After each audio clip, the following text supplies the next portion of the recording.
vamos a seguir con la jornada y con el cronograma que teníamos hoy planeado. Así que ahora sí, compartí pantalla y si querés presentarte, contarnos un poco qué haces, así te vamos conociendo. Mil gracias por el espacio. Muchísima ganas de venir acá a compartir algo de Roots. Yo soy bastante fana del sector productivo, digamos. Siempre traté de ser productor. Tuve la oportunidad de ser productor y ya volveré a producir. Pero bueno, siempre me agarro un imán por la compu y terminar armando proyectos y cosas. Así que ahora estoy más metido en toda esta película de Roots.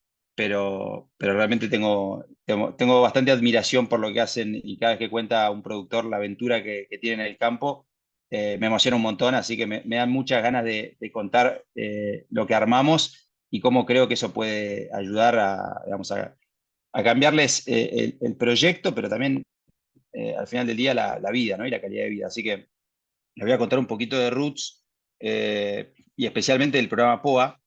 Y pensaba recién cuando escuchaba no solamente los desafíos, ¿no? de arrear las vacas o las ovejas, sino los problemas que vengo escuchando cuando estuve en la Patagonia de las llamas o los guanacos y los problemas que hay digamos, en general, ¿no? con el tipo de cambio que consiguen, el precio de mercado que tiene la lana o el kilo de carne. Y ni hablar la desertificación que hay y muchos productores contando que están cerrando tranqueras o contando los días porque van bajando la carga año a año y hay una sensación, digamos, de desesperación. Y en ese contexto, la verdad que nosotros venimos bastante a contramano trayendo un proyecto que lo que trata es fomentar la producción y que la gente pueda volver al campo, quedarse en el campo, mejorar la infraestructura, digamos, ponerle toda la garra a los proyectos. Así que con mucho orgullo le voy a compartir un poquito del programa POA, que es lo que está ahora activo para la Patagonia. Y bueno, y para los que no conocen a Roots, nosotros nacimos hace 3 años con el propósito de poder crear el puente entre los mercados de servicios ambientales y el sector agropecuario. Así que la idea es crear nuevos negocios para los productores que estén alineados con la recuperación de los valores ecosistémicos, de los ecosistemas en el campo. Así que lo nuestro es asegurar la recuperación del campo, la regeneración y eso monetizarlo y generar un negocio adicional. En el caso de la Patagonia, bueno, es un proyecto tremendo porque viene con posibilidad de preventas de créditos de carbono. Así que nuestros socios de Estados Unidos, que es Native, que es una empresa que está hace 20 años en el mercado de carbono y tiene una clientela que quiere, digamos, que tiene planes de acción climático y quiere compensar la huella de esas empresas a través de un proyecto con nosotros llamado POA, donde nosotros estamos como intermediarios, como desarrolladores, y en terreno junto a los productores estaba OBI 21, con todos los nodos en la Patagonia, que son los que están acompañando a los productores para armar proyectos y ser aprobados y avanzar. Así que bueno, eh, siendo productor ganadero, ¿por qué me va a interesar ser parte de POA? Bueno, no voy a explayarme mucho, pero básicamente como un beneficio indirecto vas a poder mejorar tu productividad ganadera, digamos, y quizá ahí, Euge, que estabas contando y contabas que hacías planificación del pastoreo, digamos, podrás dar fe o no, pero en promedio, digamos, los campos que planifican el pastoreo y pueden mejorar los tiempos de descanso y de ocupación del campo, aumentan la receptividad. A nivel nacional, los datos que hay de la red de OIS es de un 25% de receptividad anual, el aumento, lo cual es bastante significativo. Así que eso es un beneficio indirecto del programa, digamos, que es lo que fomentamos, que esto vaya alineado al incremento de productividad primaria y del negocio en el que están los productores y que eso se pueda aprovechar. El programa también permite mejorar la infraestructura del campo, es decir, específicamente este programa viene con un esquema de preventas para que se pueda armar un proyecto con aumento de subdivisiones, aumento de la estructura de agua, digamos. Así que ahí hay para armar proyectos y mejorar los campos. y eso es algo increíble, digamos, en este contexto especialmente. Y lo mismo, poder entrar en un negocio que es el mercado de carbono, un mercado nuevo, donde estamos ofreciendo la posibilidad de entrar durante 40 años a un negocio que está dolarizado, digamos, ¿no? Directamente un esquema donde estamos generando transacciones con empresas, especialmente de Europa o de Estados Unidos, que van a ser quienes demandan el resultado de este proyecto y donde el productor es el oferente, ¿no? Es el que produce los créditos de carbono. Bueno, en cuanto al esquema productivo y eso lo que implica, bueno, el sentido de esto es luchar contra la desertificación y aumentar la resiliencia de los productores para poder aguantar y no tener que descargar los campos cada vez que tienen una sequía. Y eso también es parte de lo que se está viendo en terreno con todos los productores que están haciendo manejo holístico o ganadería regenerativa. Así que esto es también otro beneficio indirecto del programa. Y bueno, y obviamente que quizá la mejor parte, ¿no? Saber que al final del camino estás dejando, digamos, para tus hijos, para tu descendencia, un ecosistema recuperado o en su potencial, y que tu descendencia va a poder disfrutar de eso, aparte del negocio de ser un guardián de la naturaleza y proveer servicios ambientales, que quizá parte de la novedad que traemos nosotros. Pero bueno, el mercado de carbono y los créditos de carbono quizá no todos lo saben, así que voy a hacer un recorrido rápido para explicar cómo es esta dinámica de empresas que tienen un compromiso ambiental y presentan a sus consumidores y eventualmente a bancos, están presentando un balance ambiental donde tienen que medir cuál es el nivel de contaminación que tienen y hacen un plan de acción climática, hacen un plan de reducción de emisiones para poder disminuir eso y después llegan a un plan de compensación en el mientras tanto, es decir, mientras están trabajando para mejorar la industria y los proveedores y trabajar su huella de carbono, o sea, el nivel de contaminación que tiene, como son planes a largo plazo, al mismo tiempo quieren acceder a planes de compensación. Entonces, a través de un plan de reducción de las emisiones, acceden a un plan de compensación. Y a través del mercado de carbono, en este caso el mercado de carbono voluntario, pueden acceder a proyectos que les ofrecen estos créditos, que son parte de ese plan de compensación, donde siguen un balance para tratar de compensar el nivel de emisiones que tienen y llegar a ser carbono neutral. Y para eso acceden a este producto, que es el crédito de carbono, que se mide en una tonelada de dióxido de carbono equivalente, digamos que es una referencia a los gases de efecto invernadero, y donde el llamado bono o crédito de carbono representa una tonelada de dióxido de carbono evitada o removida. En el caso de este proyecto y de lo que pueden poner sobre la mesa los productores, es la captura de carbono, así que es directamente remoción, por eso tiene un valor agregado muy importante y el mercado lo mira con muy, muy buenos ojos por todos los co-beneficios que aporta este tipo de proyecto en el mercado. Así que esos son los oferentes y los demandantes en este mercado en un esquema simple, y acá se ve básicamente esto que nos parece interesante e importante, que es que las empresas miden la huella de carbono, tienen un plan de reducción y finalmente acceden a un plan de compensación para llegar a ser carbono neutral, o contar que están siendo carbono neutrales porque están pudiendo adquirir créditos de proyectos que capturan carbono. Así que son empresas que tienen el norte de ser carbono neutrales y en ese proceso tienen la posibilidad de acceder a un plan de compensación. Es decir, no es que lavamos las culpas de nadie, sino que es parte de un proceso de transformación de industrias que están yendo hacia dejar de contaminar. Puntualmente el programa POA, que es lo que desarrollamos, es un programa que se presenta ante la certificadora del mercado de carbono voluntario más reconocida a nivel global, que es quien prácticamente maneja más del 80% de las transacciones, o sea, certifica Verra prácticamente más del 80% de las transacciones.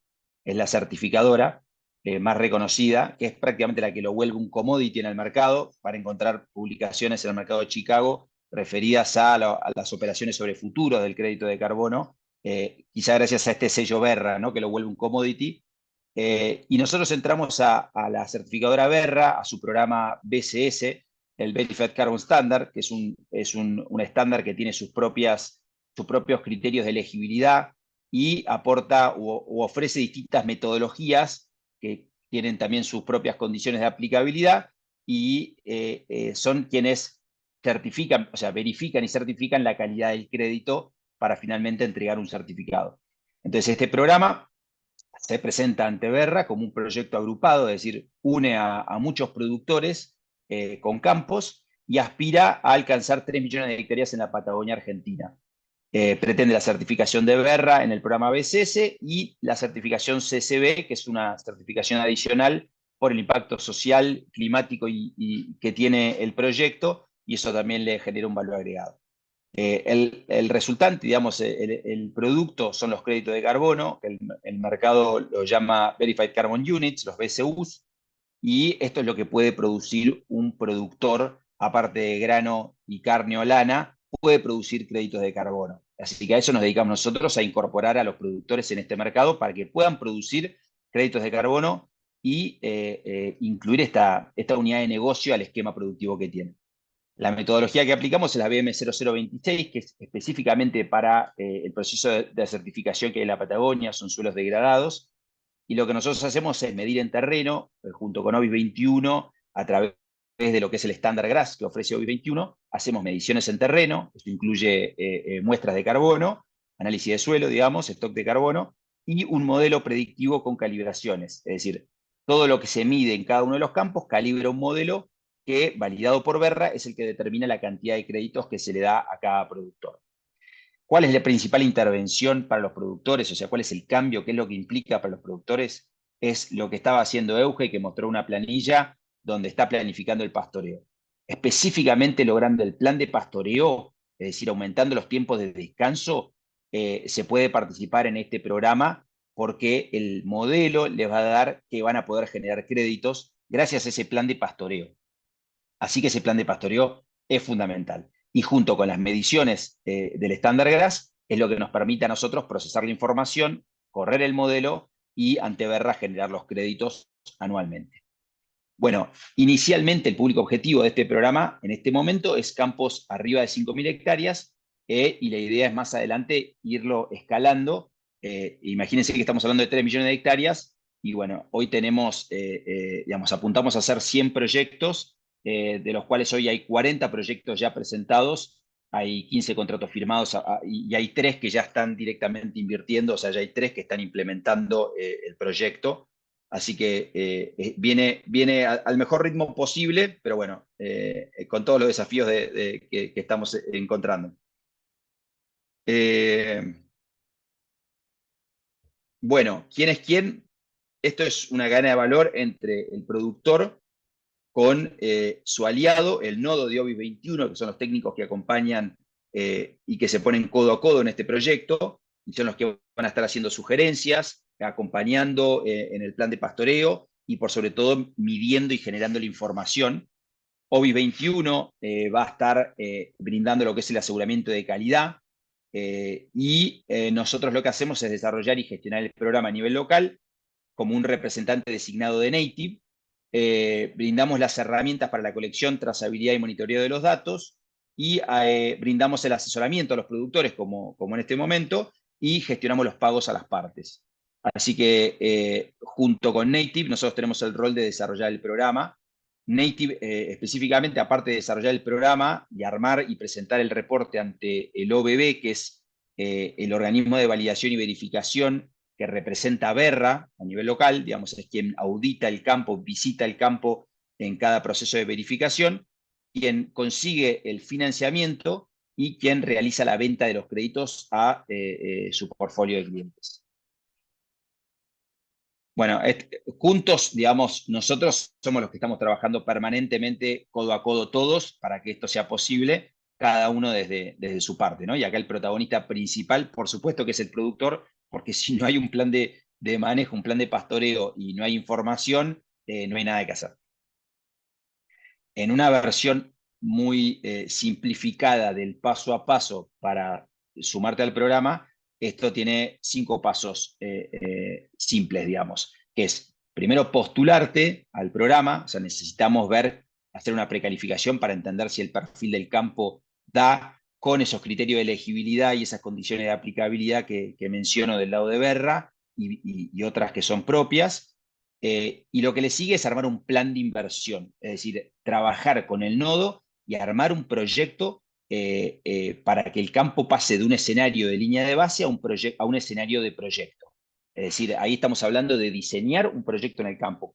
Cómo habría que aumentar las subdivisiones y hasta dónde se puede ir con los montos que se pueden conseguir en el programa, y eso cómo impacta en mejoras en el manejo, es decir, especialmente tasa de producción de materia seca. Estamos hablando de los días de descanso que va a tener cada lote, principalmente como el dato más importante. Finalmente firmamos un contrato.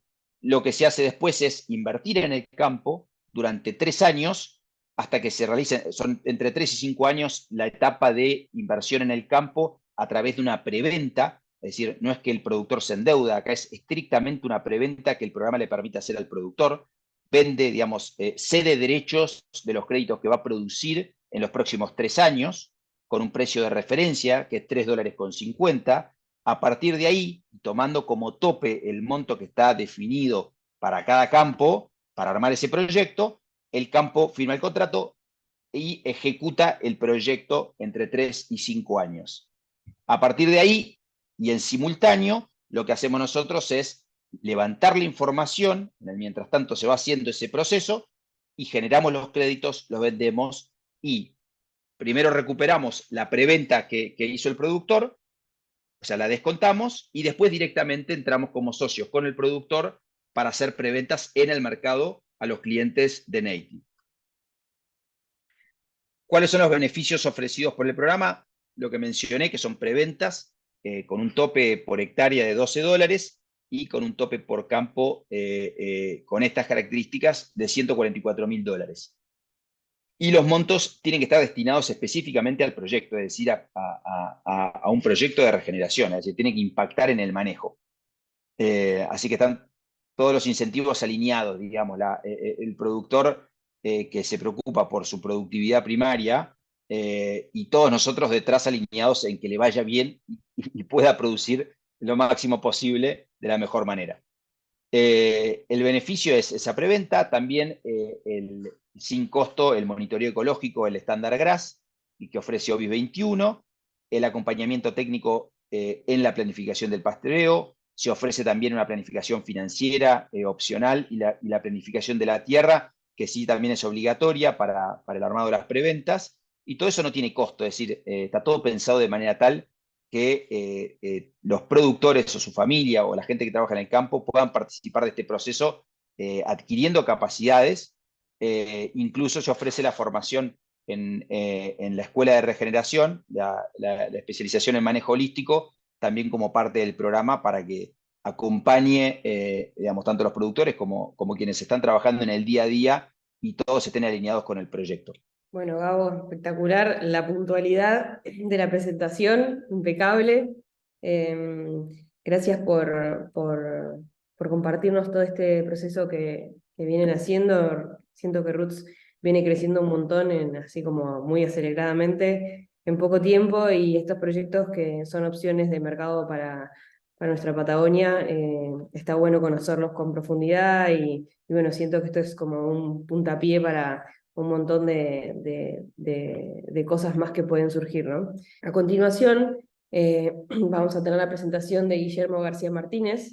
Guillermo trabaja en el INTA Esquel, en el área de recursos naturales, y nos va a venir a contar un proyecto en el que están trabajando, que es el manual de buenas prácticas de manejo de mallines, para producir en mallines, y bueno, un poco estas buenas prácticas ganaderas, bueno, como pone su título, para humedales patagónicos. Así que bienvenido, Guillermo, a esta jornada y gracias por estar ahí presente. Hola, buen día a todos los participantes. Antes que nada agradecer a CREA, a los diferentes grupos de la región y a cada uno de los productores. La charla que a mí me toca contar tiene por título Buenas prácticas ganaderas para humedales patagónicos. Y si bien voy a hablar yo, en realidad hablo en representación de un grupo de trabajo más amplio, de las diferentes experimentales de Patagonia, de INTA, desde Bariloche hasta Tierra del Fuego. Para comenzar, me gustaba un poco hablar de qué son los mallines, ¿no? Los mallines son un tipo de humedal y como tales están sujetos a procesos de anegamiento de manera temporal o permanente. Y eso le genera características particulares a lo que hace al suelo y la vegetación. En general, ocupan posiciones topográficamente bajas del paisaje, como se puede ver en la imagen, y por lo tanto reciben aportes de agua de la cuenca, ¿no? Tanto cercana, como puede ser un faldeo cercano al Mallín, lindero, o una cordillera a varios kilómetros, donde la nieve se va derritiendo a lo largo de la primavera y el verano, y cede sus aguas a ríos y arroyos que luego riegan los mallines. Si hablamos de clasificaciones de mallines, tenemos muchas y variadas, de acuerdo al foco donde pongamos la atención. A mí me gustaba presentar esta, que es sencilla y tiene que ver con una cuestión utilitaria. Podemos hablar de un mallín en la zona central, un mallín en la zona de transición y otros en la periferia. En general, el nivel de humedad va a disminuir desde el centro hacia la periferia. Los mallines son humedales de una gran importancia ecológica, ¿no? Y en ese sentido, me parece importante traer el término de servicios ecosistémicos, que son diferentes aspectos que los ambientes proveen para mejorar la calidad de vida de las personas. Y en ese sentido, algunos de los que podemos mencionar podrían ser, por ejemplo, la biodiversidad, tanto vegetal como animal. Y en ese sentido, por dar algunos datos, Matías Curcio, que es el técnico del grupo CREA Esquel, que terminó su doctorado hace poco en el INTA de Esquel, encontró que si bien los mallines ocupan el 4,5% de la superficie, por ejemplo, tienen el 15% de la riqueza vegetal. Otro de los servicios relevantes es la captura del carbono, ¿no? Algo de eso nos estuvo hablando Gabriel, y en este gráfico Andrea Enrique, que es parte del equipo, muestra cómo el secuestro de carbono de estos ambientes es mayor que la emisión. En este caso no estamos incluyendo lo que tiene que ver con la huella del carbono de los animales. También podemos hablar del reciclado de nutrientes, y en ese sentido los mallines, por ejemplo, tienen casi 10 veces más de nitrógeno total en comparación con las estepas lindantes. Otro de los servicios ecosistémicos que resulta muy relevante es todo lo que tiene que ver con la regulación de los flujos del agua, ¿no? Entonces los mallines funcionan como grandes esponjas que permiten regular los momentos de inundación, pero también los de sequía. Acá estamos viendo una imagen de uno de los campos del grupo CREA Esquel, de la Elvira, donde se ve justamente esa función del mallín en momentos de grandes inundaciones. Y el otro servicio ecosistémico que de alguna manera viene a cuento de la jornada de hoy es la provisión de forraje, ¿no? Y en ese sentido, por ejemplo, podríamos decir que mientras que una estepa produce entre 500 y 1000 kilos de materia seca por hectárea y por año, un mallín puede producir más de 10.000 kilos de materia seca. El año pasado, en el establecimiento Chalet de Gobernador Costa, cortamos algunas parcelas que producían más de 20.000 kilos, lo cual nos sorprendía realmente mucho. Pero además del mayor volumen, también tienen otra calidad vegetal y eso hace que tengan un índice de cosecha mayor que las estepas.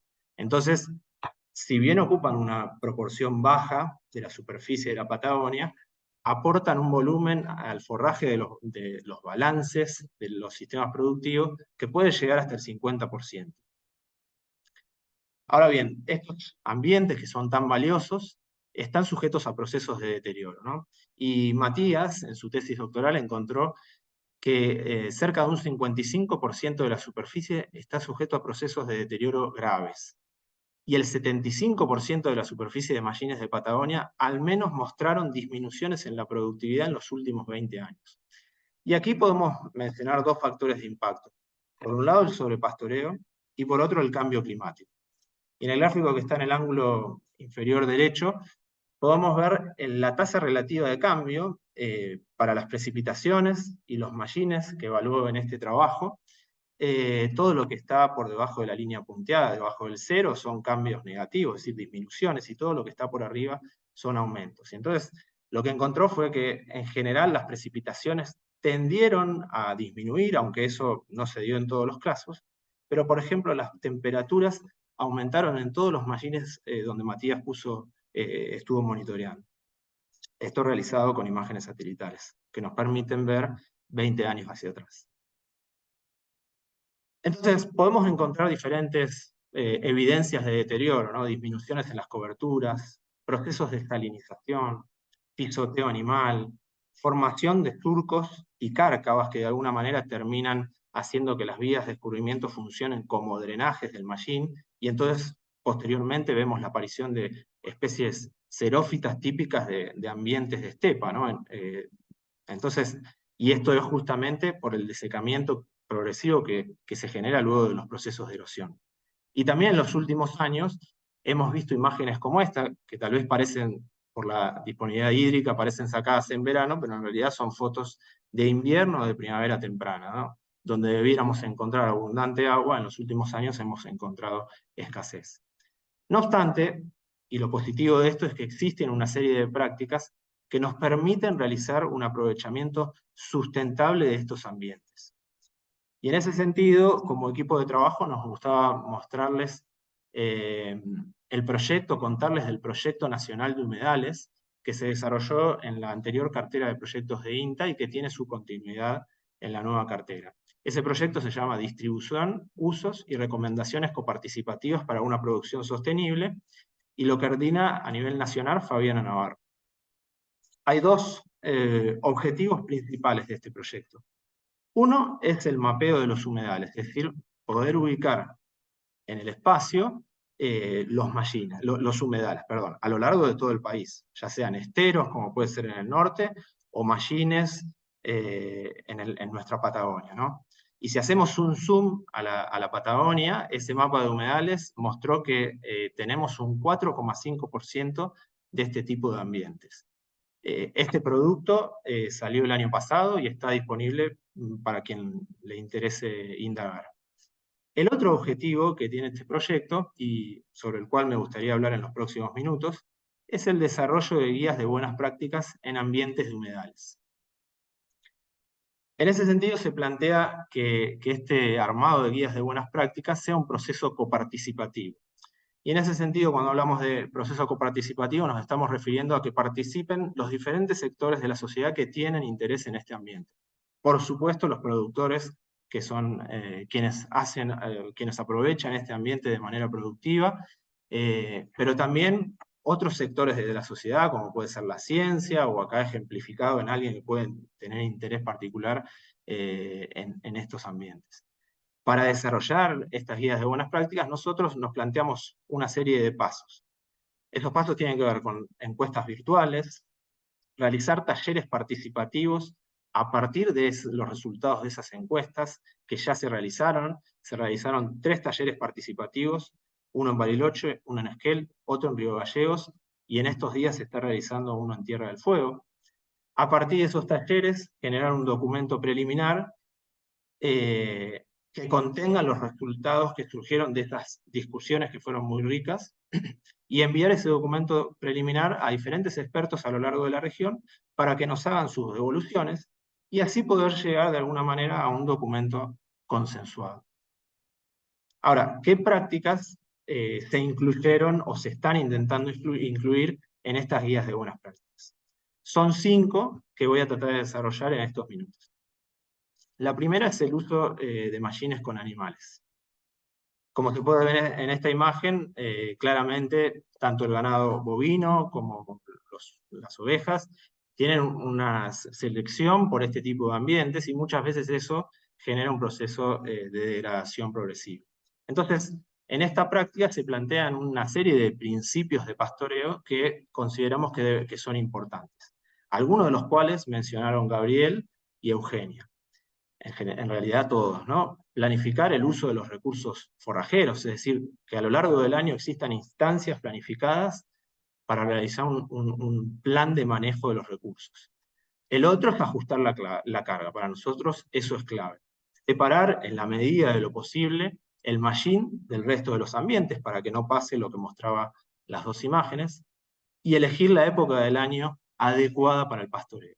Los otros 2 principios que son muy relevantes son tratar de disminuir los tiempos de ocupación y aumentar los tiempos de descanso. Para eso tenemos 2 estrategias, principalmente, si bien hay otras, que es agrupar los lotes y dividir los cuadros. Eso nos va a permitir evitar el sobrepastoreo, disminuir la selectividad animal en la medida que se incrementan las cargas instantáneas, generar impacto animal positivo y mejorar el aprovechamiento, es decir, el porcentaje de utilización de esa materia seca. Acá simplemente muestro 2 imágenes de un establecimiento en Gobernador Costa, donde Ignacio García Díez, en el chalet, está desarrollando un pastoreo rotativo con vacas de cría. Y simplemente para mostrar algún dato, en la imagen se puede ver cómo antes de comenzar el pastoreo rotativo se hacía un manejo en 2 cuadros, ¿no? Inicialmente incluso este era un solo cuadro. Luego Ignacio realizó una planificación de división en parcelas pequeñas con alambre eléctrico. Entonces fíjense cómo se modifica el tiempo de ocupación en amarillo, que pasó de 180 días a menos, en el caso del pastoreo rotativo, de 30 días. Entonces aumenta significativamente el tiempo de descanso de las parcelas y de las plantas forrajeras. La otra práctica que está involucrada en estas guías de buenas prácticas es el corte del forraje para producción, para generar forraje conservado. Perdón. En este sentido, esta práctica consiste en el corte, secado, recolección, transporte y almacenamiento. Algo importante es hacer una buena selección del potrero, que tenga una buena productividad primaria y a su vez que tenga un relieve parejo para que la maquinaria, como se ve en la imagen, trabaje correctamente. Lo otro es elegir la época de corte adecuado, y en este gráfico que mostramos aquí abajo podemos ver cómo se incrementa en la línea oscura el volumen de materia seca a medida que pasa la estación de crecimiento. Pero también a medida que pasa la estación de crecimiento se reduce el porcentaje de material vivo y aumenta el porcentaje de material muerto, lo que genera una disminución en la calidad del material cosechado. Entonces la época de corte va a ser un balance entre encontrar volumen o encontrar calidad. Por supuesto, las fechas que están aquí abajo dependerán en todo caso de la región en la cual estemos hablando. Esto es un trabajo de Víctor Utrilla en la zona de Río Gallegos. Y la otra cuestión que surgió en las encuestas virtuales, de las cuales le hablaba hace algunas diapositivas, es que hay una cuestión inherente a esta práctica, que es el costo, sobre todo asociado a la disponibilidad de maquinarias. Y en estas encuestas virtuales, algunas de las opiniones tuvieron que ver con que esta práctica podía llegar a generar extracción de nutrientes porque no hay reciclado de bosta y orina. Entonces eso es una cuestión que hay que tener en cuenta, y viene a cuento de la práctica que sigue, que es el manejo nutricional de los suelos. En ese sentido, existen experiencias y ensayos realizados asociados a la fertilización de mallines. Por ejemplo, en el gráfico de barras podemos ver cómo para 2 temporadas sucesivas se incrementa la producción de materia seca a medida que aumentamos la dosis de fertilizante. Y algo similar, en el gráfico de la derecha de puntos, la proteína bruta del forraje cosechado aumentó a medida que aumentaba la dosis de fertilizante. No obstante, cuando hicimos las encuestas virtuales, surgieron algunas cuestiones. Por ejemplo, los costos asociados a que esta es una práctica que se realiza de manera anual o periódica, y a su vez que implica dependencia de insumos externos. Y el otro elemento que surgió es la contaminación. Entonces, acá tenemos que tener en cuenta algunos aspectos al momento de llevar adelante esta práctica, ¿no? Aplicar dosis, no sobredosificar, aplicar en el momento adecuado, es decir, en primavera temprana, cuando ya no hay encharcamiento de suelo. E inclusive en los talleres surgió la posibilidad de usar no solo fertilizantes inorgánicos, sino también algunas alternativas orgánicas. Cabe aclarar que esta fue la práctica, si bien todas las prácticas, incluida esto, lograron un consenso adecuado, esta fue la que menor grado de consenso mostró. Es una práctica para usar de manera puntual, por ejemplo, asociado a la práctica anterior.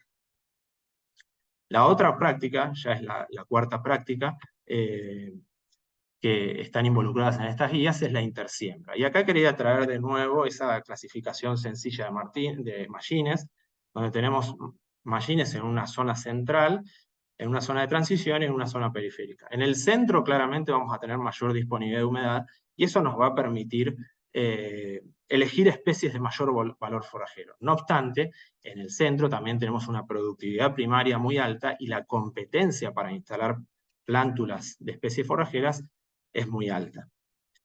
Mucho más pensando en una tecnología como la intersiembra, que implica no implica laboreo de suelo, sino que se utilizan máquinas similares a las de siembra directa, donde se instalan las semillas de manera directa con un mínimo laboreo de la misma máquina.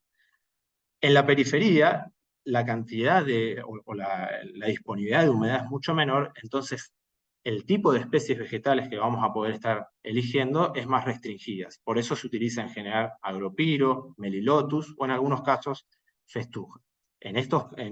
Tanto en transición como en periferia, es donde está la mayor cantidad de experiencias. En este gráfico podemos ver cómo se incrementa la producción de materia seca en las barras verdes en diferentes lugares de la Patagonia a raíz de la aplicación o de la realización de intersiembras. Y arriba vemos algunas fotos de lo que implica esta práctica. Una cuestión más que me gustaba contar, esta es una foto del establecimiento de la Elvira, es que hoy, además de las máquinas de intersiembra tradicionales, ya se están usando máquinas de siembra directa que realizan un muy buen trabajo y muy eficiente. Y la última práctica que está en discusión en estas guías de buenas prácticas es la redistribución de agua de escurrimiento. Y aquí quería mostrar esta foto, ¿no? Donde se ve una vía de escurrimiento erosionada y profundizada, que de alguna manera termina funcionando, en lugar de aportar agua al mallín, como un drenaje. Y entonces, a consecuencia de eso, es que aparecen especies típicas de la estepa, como estos coirones. Esto, si lo visualizamos en un esquema simple, podríamos decir que en una situación prístina o de buen manejo, la cobertura vegetal es muy alta, y entonces la mayor parte del agua que precipita infiltra. En la medida que la cobertura a raíz del pastoreo disminuye, además de infiltración, tenemos escurrimiento y comienza un proceso de erosión que genera una profundización de estas vías de escurrimiento hasta llegar a situaciones como las que se ven en la foto, donde comienzan a aparecer no solo coirones, sino en algunos casos arbustos típicos de la estepa, ¿no? Entonces pasamos de una situación extrema, como esta foto que estoy marcando con el cursor, a situaciones ya más graves como esta. Esta sería una situación muy buena. Entonces, Guillermo, esta práctica te implica... perdón, te quedan 3 minutos. Sí, esta práctica básicamente consiste en la realización de contenciones que permiten elevar el pelo de la napa freática. Y eso se acompaña con regueras sin pendiente que extienden ese efecto a lo largo del mallín. Ahora, estamos usando un recurso que es escaso, como el agua, entonces hay que considerar algunas cuestiones. Una de ellas es saber que esta práctica no solo genera un efecto positivo en el mallín donde se realiza, sino también que genera un efecto positivo aguas abajo al disminuir el proceso erosivo del agua. Al mismo tiempo es necesario decir que es importante solicitar autorización frente a la autoridad de uso del agua, que no tenemos que trasladar el agua en estepa, siempre manejarnos en la zona de mallín que contiene suelos característicos de este ambiente. Y el último es que hay que aprovechar el agua en los momentos de exceso hídrico, sobre todo en invierno y en primavera temprana. Aquí les quería mostrar simplemente un ejemplo. Esto es un establecimiento del grupo Creasquel de la Elvira, donde lo que se muestra en el eje X es el crecimiento de la vegetación expresado en términos porcentuales, es decir, valores positivos indican crecimientos por arriba de la media y valores negativos crecimientos por debajo de la media. En el sector sin obras no se vio ningún cambio a lo largo de los últimos 20 años, mientras que en el sector con obras claramente se ve un incremento a lo largo de los años. Si esto lo vemos para un año puntual, como puede ser el año 2019, en imágenes colorimétricas, fíjense, los sectores con obras dominan colores amarillos y anaranjados que indican crecimientos por debajo del promedio, y los sectores con obras colores verdes que indican crecimientos por arriba. Entonces, ya para ir terminando, estamos en el proceso de desarrollo de estas guías de buenas prácticas. Hemos llevado adelante todos estos pasos que están en azul, las encuestas virtuales, los talleres, la generación de documentos preliminares. Ahora se está realizando un taller en Tierra del Fuego, y la idea es llegar a un documento consensuado, que no sea un documento cerrado, sino que sea un documento dinámico que se vaya enriqueciendo a medida que pasa el tiempo. Y algunas conclusiones ya terminando, son que los mallines son un recurso de gran valor productivo y ambiental. Están sujetos a riesgo de deterioro si se usan inadecuadamente, y se ven afectados por el cambio climático.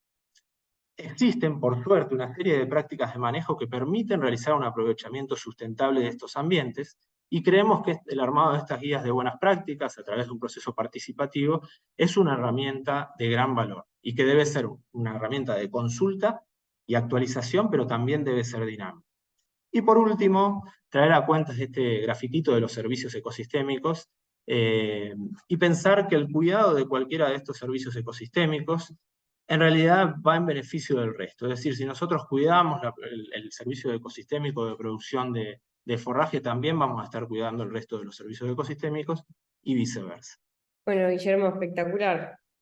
Muchas gracias por contarnos todo esto que es un proceso que vienen haciendo hace bastante tiempo de investigación. Bueno, Matías también nos estuvo contando un poco su proyecto de doctorado. Matías Curcio, el asesor de Esquel, está también dentro de este proyecto. Bueno, gracias a los dos por las presentaciones. Siento Gracias a todos. que Gracias, Agus. venimos muy alineados en este Muchas gracias a usted. objetivo de la región de empezar a producir mejor y ser más eficientes, cuidando nuestros ambientes y cuidando sobre todo nuestros recursos, que son lo más preciado que tenemos y lo que nos hace seguir en pie y seguir siendo empresas rentables. Así que gracias por alinearse a este objetivo de esta jornada de hoy.